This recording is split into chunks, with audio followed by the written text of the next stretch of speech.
Hello बच्चों, क्या हाल चाल, कैसी चल रही है पढ़ाई। तो आज के इस वीडियो में हम लोग सॉल्व करने वाले हैं बाइनोमियल थ्योरम। तो जो भी जेई मेंस 2024 सेशन 1 में बाइनोमियल थ्योरम के क्वेश्चन आए हुए थे वो सारे के सारे इधर हम सॉल्व करेंगे। देखा गया कि ऑलमोस्ट एवरी शिफ्ट में एक क्वेश्चन बाइनोमियल थ्योरम का आया हुआ है। एंड बाइनोमियल थ्योरम बहुत ही ज़्यादा डिफिकल्ट नहीं है क्योंकि इसमें बहुत सारे फॉर्मूले भी नहीं हैं। शुरुआत में हो सकता है बच्चों को थोड़ा डिफिकल्ट लगता है बाइनोमियल थ्योरम, लेकिन अगर तुम थोड़ा सा बारीकी से इसको पढ़ोगे एंड समझने की कोशिश करोगे तो तुम्हें लगेगा यार बाइनोमियल थ्योरम ऐसा चैप्टर है जिससे सारे के सारे क्वेश्चन ऑलमोस्ट सॉल्व किए जा सकते हैं। तो चलो, सबसे पहला क्वेश्चन है। ये क्वेश्चन कहीं ना कहीं बच्चे किसी ना किसी बुकलेट में, किसी ना किसी एग्जाम में कहीं ना कहीं पहले ही देख चुके होते हैं। ठीक है, n-1 CR लिखा हुआ है is equal to k² - 8 into, देखो NCR+1 लिखा हुआ है। हमारे पास एक प्रॉपर्टी होता है, क्या प्रॉपर्टी होता है, यही सारी प्रॉपर्टी का खेल है बस। NCR is same as n/r, n-1 CR-1। अच्छा, ये प्रॉपर्टी होता है, बोलेंगे हाँ। n और r को बाहर निकाल दो, n-1 इंटू CR-1। तो n एंड r+1 को यहाँ बाहर निकालेंगे, ब्रैकेट में बचेगा n-1, CR+1 में से -1 करेंगे तो r। अरे यार, क्लियरली दिख रहा है, this is getting cancelled out. तो यहाँ से अपने पास k² - 8 की वैल्यू आ गई r+1/n। ओके, अब यहाँ से एक और चीज़ देखो, k² - 8 is r/n plus 1/n। Okay, r/n plus 1/n है। नेक्स्ट, अब हमें मालूम है, यहाँ से कंडीशन भी निकाल सकते हैं, ऑप्शंस के थ्रू हम देख सकते हैं। यहाँ से डायरेक्टली कोई बच्चा ये भी बोल सकता है कि सर r एक होल नंबर है एंड n एक नेचुरल नंबर है, तो r+1/n is always greater than 0। तो यहाँ से we can say k² - 8 will be greater than 0 always. तो यहाँ से ऑलरेडी एक कंडीशन आ जाएगा, k+2√2 into k-2√2 greater than 0। तो -2√2 प्लस 2√2 प्लस माइनस प्लस, या तो आंसर इधर आएगा या तो आंसर इधर आएगा। इससे एक चीज़ तो पता चल गया, 2√2 के आगे, 2√2 के आगे या तो ऑप्शन नंबर 1 या तो ऑप्शन नंबर 4। ठीक है, ओके। नेक्स्ट, नेक्स्ट इज, एक और कंडीशन लगा देते हैं। r+1/n के बारे में सोचो। r की वैल्यू 0, 1, 2, 3, 4 हो सकती है। n की वैल्यू शुरू होती है 1, 2, 3, 4 से। तो हमें मालूम है r+1 is always less than equal to n। r+1 की वैल्यू हमेशा n से छोटी होगी या बराबर हो सकती है। तो can we say r+1/n is less than equal to 1? Yes sir. So from here we can say k² - 8 is less than equal to 1, k² - 9 less than equal to 0, k belongs to -3 से 3, -3 से 3 मतलब 3 इधर -3 इधर, इसके बीच में। तो हमें क्या करना है, इंटरसेक्शन लेना है। तो इंटरसेक्शन में आंसर आएगा ये वाला और ये वाला। देख लो कौन सा आंसर ऑप्शन में गिवन है, ऑप्शन नंबर 1। तो यहाँ से हमारा सबसे पहला क्वेश्चन ऐसे ही खल्लास हो जाता है। ठीक है, तुम्हें बस छोटे छोटे कंडीशंस लगाने थे, उससे upper limit and lower limit आ जाता एंड सॉल्व हो जाता। अगला सवाल, अगला सवाल बहुत ही बेसिक क्वेश्चन था, मतलब जिसको भी सम ऑफ द कोएफिशिएंट के बारे में हल्का सा भी फंडा होगा तो वो इस क्वेश्चन को सॉल्व कर लेगा बहुत ही आसानी से। बोला let a denote the sum of all the coefficient in the expansion this. इसका मतलब ए की value sum of all the coefficient जब भी पूछा है तो put x is equal to 1। जैसे ही x is equal to 1 put करेंगे सारे के सारे कोएफिशिएंट का सम आ जाएगा। क्या आ रहा है यहाँ पे देखो, 1 - 3 plus 10 to the power n which is same as 10 plus 1 11, 11 में से 3 गया 8, 8 to the power n। a की वैल्यू आ गई 8 to the power n। Similarly b is denote the sum of all the coefficient in this expansion. x की value 1 डालेंगे तो b की वैल्यू आ जाएगी 1 + 1 2 to the power n। b is 2 to the power n। यहाँ पे clearly we can see कि a is 2 to the power n to the power 3। So a is same as b cube, a is same as B cube. Option number 1 is right. ये तो बहुत ही easy question था, 27 जनवरी shift 1 वाले का बल्ले बल्ले हो गया था। ठीक है, मतलब कुछ करना ही नहीं था, x इज इक्वल टू 1 दोनों जगह पुट करके रिलेशन निकाल लेना था, और इससे आसान क्या ही पूछ सकते हैं। अब देखो ये भी क्वेश्चन, देखो ये क्वेश्चन कहीं ना किसी फॉर्मेट में हम लोग कर चुके होते हैं जेई की तैयारी करते टाइम पे। 1 minus x into 1 plus x square given and power में एक का डिफरेंस है, ये कभी ना कभी हमने किया हुआ है। इसको लिखो 1 minus x into 1 plus x square and overall to the power 2007। इससे क्या फ़ायदा होगा? इससे बस ये फ़ायदा होगा कि वो फॉर्मूला बन जाएगा। कौन सा फॉर्मूला? 1 माइनस एक्स क्यूब का, है ना, ए क्यूब माइनस बी क्यूब का फॉर्मूला, एंड उस पर पावर 2007 हो गया। सिंपल। नेक्स्ट, अब हमें क्या पूछा है? Coefficient of x to the power 2012। देखो कोएफिशिएंट निकालने में बहुत सारे बच्चों को परेशानी होती है, लेकिन अगर तुमने बाइनोमियल थ्योरम अच्छे से थोड़ा बहुत भी पढ़ा है तो कोएफिशिएंट निकालना बहुत डिफिकल्ट नहीं है। तुम ये सोचो कि जब तुम 1 माइनस एक्स, यहाँ पे एक ब्रैकेट है, इस ब्रैकेट को ओपन करोगे, थोड़ा सा मैं लिख के दिखाता हूँ, तो क्या आएगा? 2007 C0 minus 2007 C1 into x cube plus 2007 C2 into x to the power 6, फिर माइनस आएगा 2007 C3 x to the power 9, फिर माइनस प्लस ऐसे ही चलता रहेगा। मतलब बेसिकली इसका जनरल टर्म अगर मैं लिखने जाऊं तो वो आएगा 2007 CR x to the power 3R with -1 to the power R। Okay, अब तुम्हें बस ध्यान से देखना है 2012 3 का मल्टीपल है या नहीं। 2012 को देखो, 2 प्लस 1 3 प्लस 2 5, 3 का मल्टीपल नहीं है। 2012 को अगर मैं 3 से डिवाइड करूं तो कितना रिमाइंडर आता है? देख लो ध्यान से, नहीं आता है। 2012 इज 3R प्लस 1 टाइम, है ना, 3R प्लस 1 टाइप शायद। 2011, 1 1 2 2 4 है। 2010, 2010 को देखें तो 2 1 3, 3 का मल्टीपल है ये, ठीक है। तो 2011 इस 3 के प्लस 1, 2012 इस 3 के प्लस 2, नहीं तो डिवाइड भी करके दे सकते हैं। 3 छक्के 18, 2 1, 3 सत्ते 21, रिमाइंडर 2। 3R प्लस 2 टाइप है, तो यहाँ तो रिमाइंडर 0 आ जाएगा। कैसे 0 आ जाएगा? तुम अगर 1 को मल्टीप्लाई करोगे किसी भी टर्म से, तो सोचो जो भी x का कोएफिशिएंट आएगा वो हमेशा 3 का मल्टीपल आएगा। Yes sir. अगर x का कोएफिशिएंट हमेशा 3 का मल्टीपल आएगा तो क्या कभी 2012 x की पावर में आ सकता है? बोलेंगे नहीं सर। तो 1 किसी से भी मल्टीप्लाई होकर x टू दी पावर 2012 नहीं देगा। अब सेम, अगर कोई बोले कि x को मल्टीप्लाई करो, x मल्टीप्लाई होगा तो किससे मल्टीप्लाई होना चाहिए? x मल्टीप्लाई होना चाहिए 2011 वाले से। 2011 से मल्टीप्लाई होगा x, तभी तो 2012 देगा। हाँ, लेकिन क्या 2011 3 का मल्टीपल है? बोलेंगे नहीं। इसका मतलब क्या इस ब्रैकेट में x टू दी पावर 2011 तुम्हें कभी भी दिखेगा? तुम बोलोगे बिल्कुल नहीं सर। अगर कभी दिखेगा ही नहीं तो x किसी से भी मल्टीप्लाई होकर 2012 नहीं दे सकता है। इसका मतलब x टू दी पावर 2012 का कोएफिशिएंट 0 आना चाहिए। अगला सवाल। अब देखो इन्होंने ऑफिशियली बोल तो दिया था कि सिलेबस में ये समेशन सीरीज ये सब नहीं रहेगा, लेकिन उन्होंने एक चीज़ लिख दिया था कि बाइनोमियल कोएफिशिएंट रहेगा, और बाइनोमियल कोएफिशिएंट में ही ये सारी चीज़ें आ जाती है। देखो 11C1 upon 2, 11C2 upon 3 dot dot dot 11C9 upon 10, इसकी वैल्यू पूछी गई है। अगर मैं इसका जनरल टर्म लिखूँ तो देखो क्या आएगा? 11CR upon R plus 1 summation R की वैल्यू कहाँ शुरू करेंगे? R की वैल्यू सर 1 से शुरू करेंगे, कहाँ तक जाएंगे? सर क्लियरली दिख रहा है 9 तक ही जा पाएंगे, इसके आगे तो मैं जा ही नहीं पाऊंगा। ओके, अब यहाँ पे कौन सा प्रॉपर्टी सिखाया जाता है? जब नीचे हमारे पास NCR अपॉन R प्लस 1 हो, is same as N plus 1 C। देखो ना यहाँ से, अगर अपने पास N प्लस 1 CR प्लस 1 रहेगा तो ये क्या आ जाएगा? N plus 1 upon R plus 1 into NCR। तो अगर मैं बोलूँ NCR अपॉन R प्लस 1 की वैल्यू कितनी आएगी, तो आंसर आएगा N plus 1 CR plus 1 upon N plus 1। तो ध्यान से देखो, यहाँ पे हम क्या लिख देंगे इसको?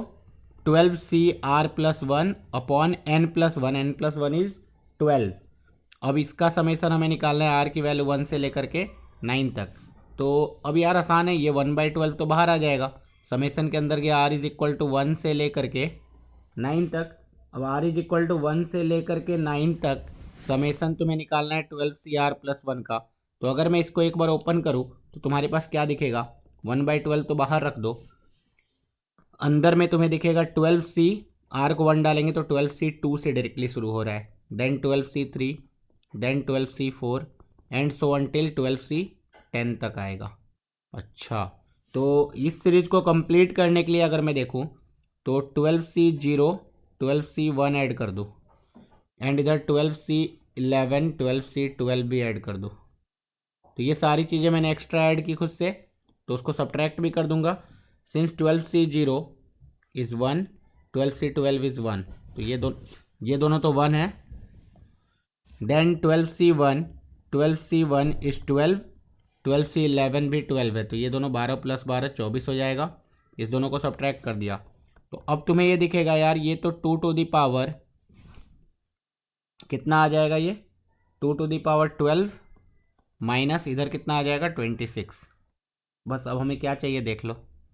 उन्होंने बोला था इसकी वैल्यू n/m है, n/m है, तो इसकी वैल्यू तुम्हें कैलकुलेट करनी पड़ेगी। 2 टू दी पावर 12 निकालना पड़ेगा तुम्हें, और कोई तुम्हारे पास ऑप्शन भी नहीं है। तो इसको जब कैलकुलेट करेंगे 2 टू दी पावर 10 तो हमें मालूम होता है, 2 टू दी पावर 10 होता है 1024, है ना। 2 टू दी पावर 11 भी हमें मालूम है 2048, तो इसको लिख सकता हूँ 2 × 2048 माइनस 26 होल डिवाइड बाई 12। अब 12 में क्या कर सकते हैं, एक तरीके से मैं 4 से डिवाइड कर दूँ, 4 3 जा, नहीं 4 से डिवाइड नहीं कर सकते हैं, 2 से डिवाइड कर दो तो इधर 6 आ जाएगा, ये 2 कट जाएगा, ये 13 आ जाएगा। तो ऊपर दिख रहा है तुम्हें 8 में से 3 गया 5, 4 में से 1 गया 3 और इधर 2, 2035/6 आ जाएगा। अब तुम देख लो भाई, जो भी वैल्यू चाहिए तुम्हें, m+n चाहिए, तो इन दोनों को ऐड करके तुम्हें आंसर लिख देने का, और कोई बात नहीं है। बहुत ही आसान क्वेश्चन। तुम्हें क्या याद रखना था, ये बहुत ही सिंपल है, मतलब डायरेक्टली जब भी ये सिखाया जाता है ना समेसन सीरीज, तो उसमें ये वाला पैटर्न सबसे पहले जब सिखाया जाता है तो डायरेक्टली यही सारे एग्जाम्पल्स लिए जाते हैं और एग्जैक्टली उसी एग्जाम्पल पे क्वेश्चन डाल दिया गया है। इसके अलावा कुछ भी इन्होंने नया नहीं किया है। अगला सवाल देखते हैं। बोला गया find remainder when 64 to the power 32 to the power 32। अब देखो ये 32 टू दी पावर 32 में आगे कुछ बात करें उससे पहले तुम देखो 64 को ही मैं 9, जब भी जिससे डिवाइड करते हैं और उससे रिमाइंडर निकालना है तो हमेशा डेट प्लस माइनस समथिंग में लिखा जाता है। तो डेट प्लस माइनस समथिंग में कैसे लिखते हैं, तो 64 इटसेल्फ इज 8 का स्क्वायर एंड 8 का square and 32 to the power 32 तो बहुत ही बड़ा नंबर होगा n, तो this is same as 8 to the power 2n। Okay, and 8 can be written as 9 - 1 to the power 2n। Clearly we can see remainder कितना आएगा। इसको जब मैं ओपन करूँगा 2nc 0 and 9 to the power 2n and so on करते करते last वाला term plus के साथ आएगा एंड उसमें 9 नहीं रहेगा, उसके अलावा सारे टर्म में 9 रहेंगे, तो ये 9k हो जाएगा और लास्ट वाला 1 है, तो 9k + 1 टाइप नंबर बन जाएगा। ये 9k + 1 का मतलब रिमाइंडर कितना हो जाएगा 1। ओके, इसको कैसे ओपन किया, अगर किसी को ये डाउट हो रहा है तो x - y to the power n type से। सिंस यहाँ 2n है तो ये इवन नंबर है ना, तो इसलिए लास्ट वाला टर्म विल बी प्लस के साथ एंड इसके अलावा जितने भी टर्म होंगे सेकेंड लास्ट वाले में 9 टू दी पावर 1 आएगा समथिंग कोएफिशिएंट के साथ। इसका मतलब सारे टर्म में 9 कॉमन निकल जाएंगे एंड बाकी समथिंग कुछ बच जाएगा एंड उसमें +1 हो जाएगा इधर। अगला सवाल, मतलब इस क्वेश्चन में डराने के लिए बस ये था 32 टू दी पावर 32 और कुछ भी नहीं। नेक्स्ट बोला है number of integral term in the expression. Integral term निकालने के लिए हम क्या करते हैं, जनरल टर्म लिखते हैं, TR+1 लिख दो, 824 CR है ना, उसके बाद 7 to the power 824 - R/2 and 11 to the power R/6, ये हो जाएगा। अब तुम सोचो अगर ये इंटीग्रल टर्म आना चाहिए तो ये फ्रैक्शनल वाला जो पावर है ये रेडिकल साइन होना ही नहीं चाहिए। तो पहले तो R/6 एक इंटीजर होने के लिए R should be 6k, are अगर 6 के काउंट करना शुरू करेंगे तो आर की value 0, 6, 12, 18 and so on. Last number calculate करोगे तो 824 को डिवाइड करो, आर मैक्सिमम 824 ही हो सकता है, तो 824 को डिवाइड करो 6 से, 6 1 जा 6, 2 इधर आया 2, 18 आ गया इधर 3 4,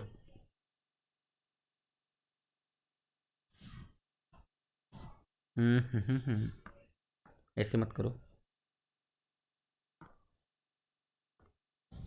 लास्ट टर्म कितना आएगा, 6 का मल्टीपल 823 है क्या, 822 है क्या, देखें। 6 से डिवाइड किया तो 6 एक कम 6, 2 2, 6 18, 4 2 6 7 42, हाँ 137 टाइम्स 822 आ रहा है। ठीक है, ये सारे हो गए 6 का मल्टीपल, उसके लिए ये इंटीजर हो जाएगा। उसके बाद इसको भी इंटीजर होने का है, अरे यार इसको इंटीजर होने के लिए तो आर बस 2 का मल्टीपल होना चाहिए, क्योंकि ये इवन है, ये भी इवन रहेगा तो इवन माइनस इवन इवन बन जाएगा, वो इवन से 2 से कैंसिल आउट होके, तो आर 2 का मल्टीपल होना चाहिए एंड आर 6 का भी मल्टीपल होना चाहिए। बेसिकली इन दोनों का इंटरसेक्शन होना चाहिए, तो वी कैन से आर 6 का मल्टीपल होना चाहिए। बस इसको काउंटिंग करना है, ये तो डायरेक्टली AP है एक, तो Tn is equal to A plus n-1 into D, बस ये तुम्हें करना था।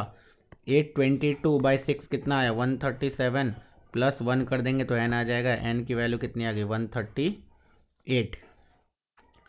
इतने इंटीग्रल टर्म है अपने पास। अगला सवाल, इस क्वेश्चन को देखते हैं। इस क्वेश्चन में थोड़ा सा जेई वालों ने कुछ गड़बड़ कर दिया था, ठीक है, इसको कुछ ना कुछ इसमें मिसिंग था या एक आंसर भी मैच नहीं कर रहा था। क्वेश्चन देखो, बोला है 2 - p, p and 2 - alpha and alpha are the coefficient of 4 consecutive term of this. मतलब अगर इसके 4 कंसेक्यूटिव टर्म लिखे तो NCR प्लस 1, एक NCR -1 भी ले लेता हूँ एंड एक NCR प्लस 2 ले लेता हूँ। तो इसको अगर 2 - p बोला, इसको p बोला, फिर इसको 2 - अल्फ़ा बोल दो एंड इसको अल्फ़ा बोल दो, then value of p² - alpha plus 6 alpha plus 2p तुम्हें चाहिए। ठीक है, तो यहाँ पे कुछ तो मिसिंग है, क्योंकि अगर मैं देखूँ 2 - p is NCR -1, so 2 - p के जगह मैं NCR लिख दूँ, इज सेम एज NCR -1, सो यहाँ से 2 की वैल्यू आ गई NCR प्लस NCR -1 एंड ये फॉर्मूला है अपने पास। ठीक है, सिमिलरली 2 - अल्फ़ा अपने पास NCR प्लस 1 है and 2 will be equal to NCR plus 1 plus NCR plus 2, तो यहाँ से भी एक फॉर्मूला है। क्या फॉर्मूला है, इससे एक ज़्यादा ले लो एंड इन दोनों में जो छोटा है वो ले लो, तो n + 1 CR इज़ 2 एंड यहाँ से आएगा n + 1 CR प्लस 1 इज़ 2। ठीक है, इसका मतलब n + 1 CR is same as n + 1 CR plus 1। अब यहाँ पे ही गड़बड़ था, या तो r is equal to R plus 1 which is not possible, और we can say R plus 1 is same as n + 1। जब भी NC NCY के बराबर होता है तो या तो x की वैल्यू y के बराबर हो जाए या फिर x + y n के बराबर हो जाए, तो यहाँ से 2r is equal to n आ जाएगा, r is equal to n/2 आ जाएगा। n should be an even integer. ठीक है, पहली बात तो ये n belongs to 2k type and n अगर 2k टाइप है तो r की वैल्यू आ चुकी है, तब तो हमारे पास p 2 - p सबकी वैल्यू आ जाएगी। ठीक है,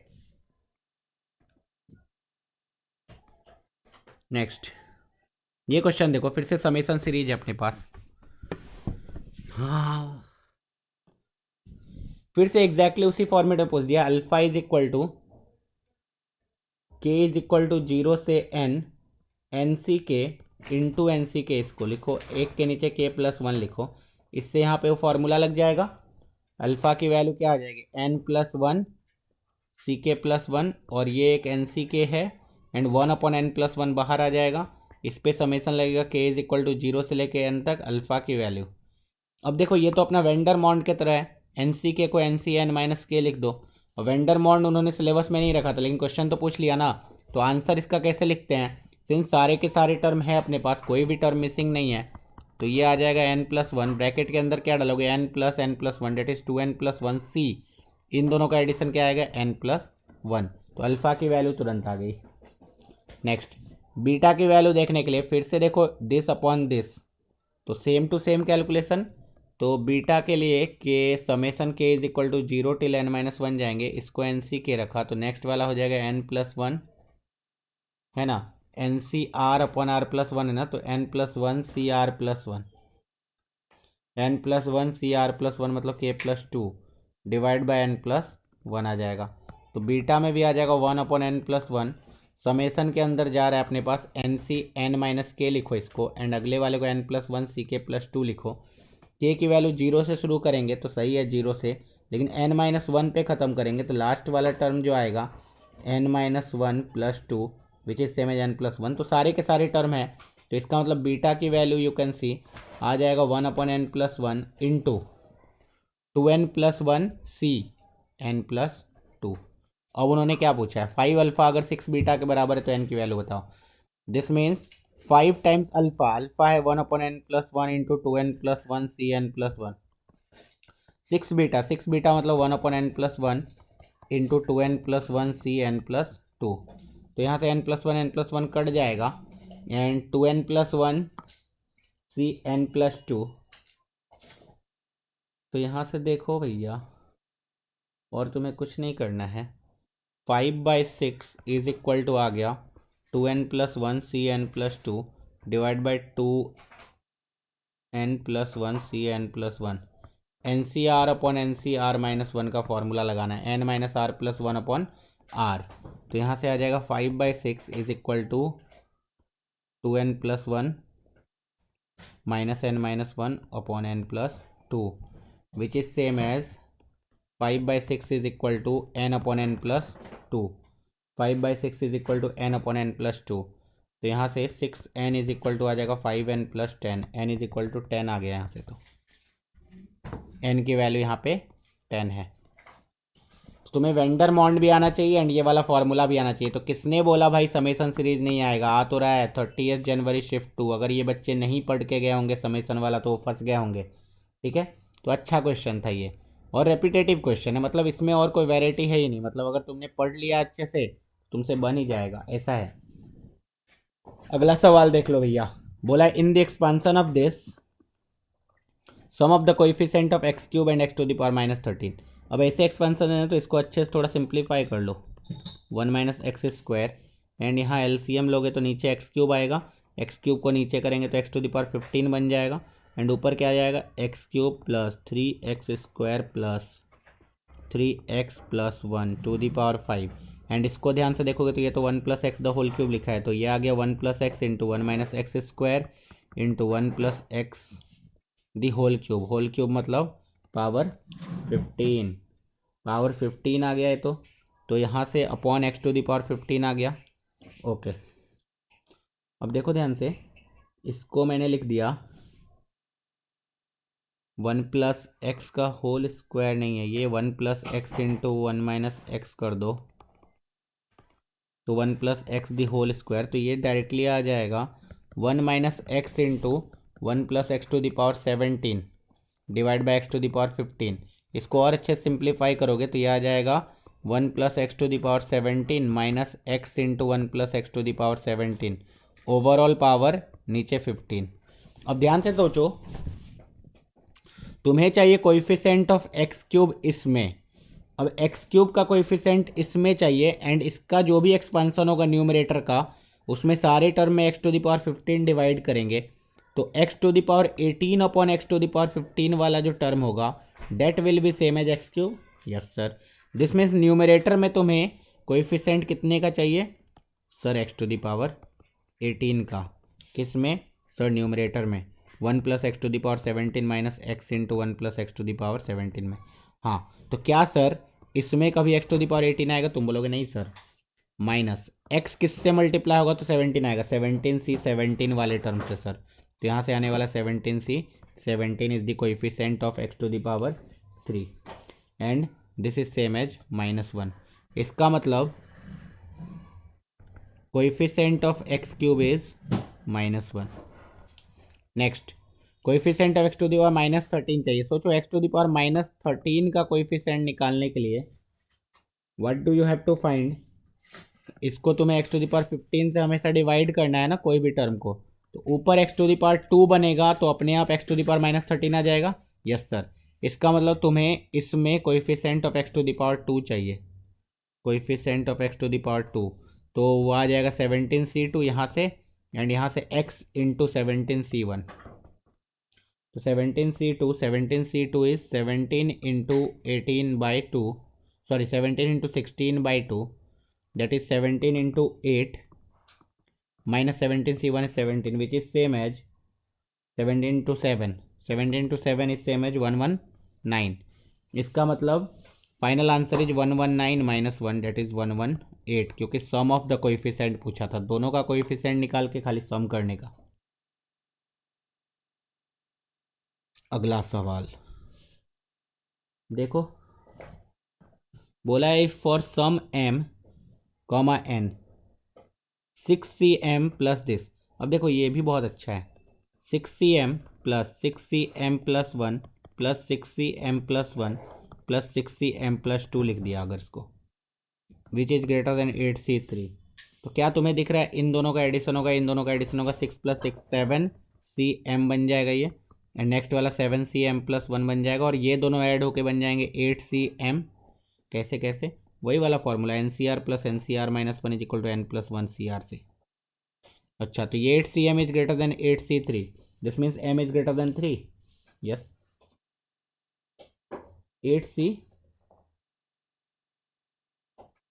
अरे यार सॉरी, यहाँ मैंने कुछ गड़बड़ किया ना, हाँ यहाँ मैं छोटा वाला ले लिया, अरे वहाँ m+1 है, m नहीं है, तो यहाँ आ जाएगा m+1 एंड यहाँ आ जाएगा m+2, तो फाइनली m+2 आएगा।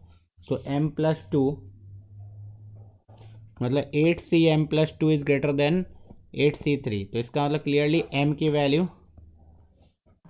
इन्होंने क्या बोला है, for some m comma n, ठीक है, तो m की वैल्यू तो वी कैन टेक 2, m की वैल्यू 2 पे 8c4 बनेगा, 8c4 is greater than 8c3। क्यों ऐसा कैसे बोला, m की वैल्यू एग्जैक्टली 2 ही क्यों होगी, अरे बहुत सिंपल है यार, कैसे, pascal 8c0 8c1 8c2 8c3 8c4 8c5 8c6 8c7 8c8 आएगा। अब हमें मालूम है कि आगे से पीछे से टर्म सेम, आगे से पीछे से term same same same, and ऐसे बढ़ते हुए क्रम में, तो सबसे बड़ा कौन, 8c4, 8c4 8c3 से बड़ा होगा, 8c5 नहीं होगा बड़ा, 8c5 will be same as 8c3, इसका मतलब m की वैल्यू 2 आ गई। सिमिलरली अब सेकेंड वाले इक्वेशन को देखो, NPR का फॉर्मूला होता है, NPR का फॉर्मूला होता है n factorial upon n minus r का फैक्टोरियल, तो तुम्हें गिवन है क्या, n-1p3 divide by np4 is equal to 1/8। जब इसको सॉल्व करेंगे तो यहाँ से n की वैल्यू आती है अपने पास 8, और उन्होंने m जो भी पूछा उसके बाद तो आंसर निकाल लेंगे, n की वैल्यू मालूम है, m की वैल्यू मालूम है, तो ये तो आंसर आ ही जाएगा। फाइनल आंसर इस क्वेश्चन का आएगा 372। तो आंसर अगर मैच करना है तो आंसर मैच कर सकते हो, और ये बेसिक फंडा है, बेसिक कैलकुलेशन है, इससे ज़्यादा और कुछ नहीं है, कैलकुलेटिव क्वेश्चन है बस। अगला सवाल देखो, बोला है भाई फिर से टफ क्वेश्चन तो पूछ ही रहा है, बहुत सारे क्वेश्चन तो जेई एडवांस लेवल क्वेश्चन पूछ दे रहे हैं। बोल रहा है कि लेट द कोएफिशिएंट, एक सेकेंड,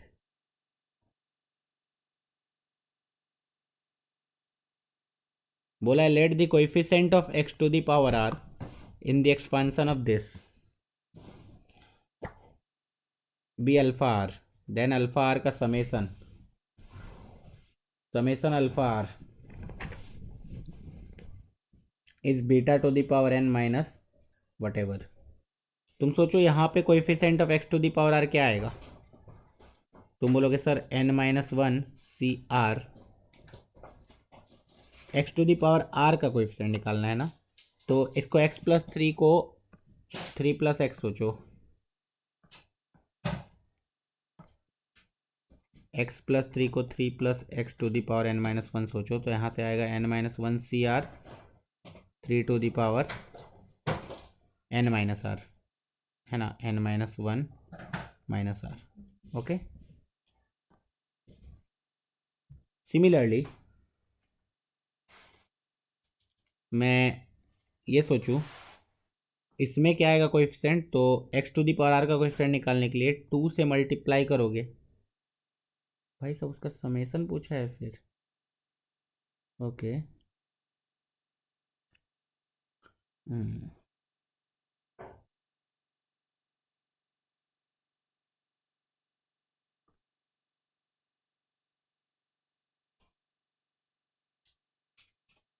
ठीक है।